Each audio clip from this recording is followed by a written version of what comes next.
ಮೈಸೂರು ದಸರಾದಲ್ಲಿ ಕಂಬಳ ಇದಕ್ಕೆ ಪರ ವಿರೋಧ ಚರ್ಚೆ ಕೂಡ ನಡೀತಾ ಇದೆ. ದಸರಾದಲ್ಲಿ ಕಂಬಳ ಬೇಡ ಅಂತ ಸಂಸದ ಯದುವೀರ್ ಅವರು ಹೇಳಿದ್ದಾರೆ.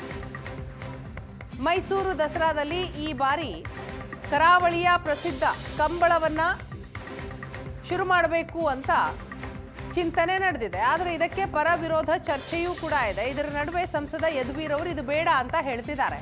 ದಸರಾ ಧಾರ್ಮಿಕ ಆಚರಣೆ, ಕಂಬಳ ಹೇರಿಕೆ ಬೇಡ. ಕಂಬಳಕ್ಕೆ ತನ್ನದೇ ಆದ ಸಂಪ್ರದಾಯ ಇದೆ, ಗೌರವ ಇದೆ. ಅಲ್ಲಿನ ಸಂಸ್ಕೃತಿಗಳು ಅಲ್ಲಲ್ಲಿಯೇ ಆಚರಣೆ ಆಗಬೇಕು. ದಸರಾ ಆಚರಣೆಗೆ ಕಂಬಳದ ಅವಶ್ಯಕತೆ ಇಲ್ಲ ಅಂತ ಸಂಸದ ಯದುವೀರ್ ಒಡೆಯರ್ ಅವರು ಮಾತನಾಡಿದ್ದಾರೆ. ನಾನು ಆಗಲೇ ಸಾಮಾಜಿಕ ಜಾಲತಾಣದಲ್ಲಿ ಪ್ರತಿಕ್ರಿಯೆಯನ್ನು ಕೊಟ್ಟಿದ್ದೀನಿ. ಅದು ನಮ್ಮ ಕರಾವಳಿ ಭಾಗದ ಅತ್ಯಂತ ಮಹತ್ವವಾದಂತಹ ಒಂದು ಆಚರಣೆ. ಆ ಭೂಮಿಗೆ, ಆ ಒಂದು ಮಣ್ಣಿಗೆ ಸೇರಿರುವಂಥದ್ದು. ಅವರು ಎಲ್ಲ ವಿಧಿವಿಧಾನಗಳು ಸಮೇತ ಆ ಒಂದು ಆಚರಣೆ ನಡೆಸೋದು.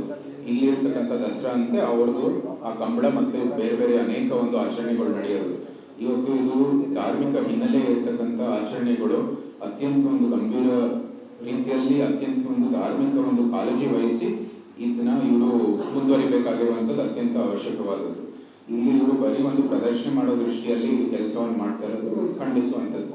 ಮತ್ತೆ ಈ ದಸರಾದಲ್ಲಿ ಎಷ್ಟೋ ಲೋಪಗಳು ನಾವು ನೋಡ್ತಾ ಇದ್ವಿ. ನಮ್ಗೆ ಟಿಕೆಟ್ ವಿಚಾರ ಇರ್ಬೋದು. ಪ್ರತಿ ವರ್ಷನೂ ಕೂಡ ನಾವು ಮುಂದೆ ದಸರಾ ಆಗಿದ ಕೂಡಲೇ ಬಂದು ಹೇಳೋದು ಅದೇನೆ, ಎಲ್ಲರಿಗೂ ಕೂಡ ಈ ಟಿಕೆಟ್ ಸಮಸ್ಯೆ ಇದೆ.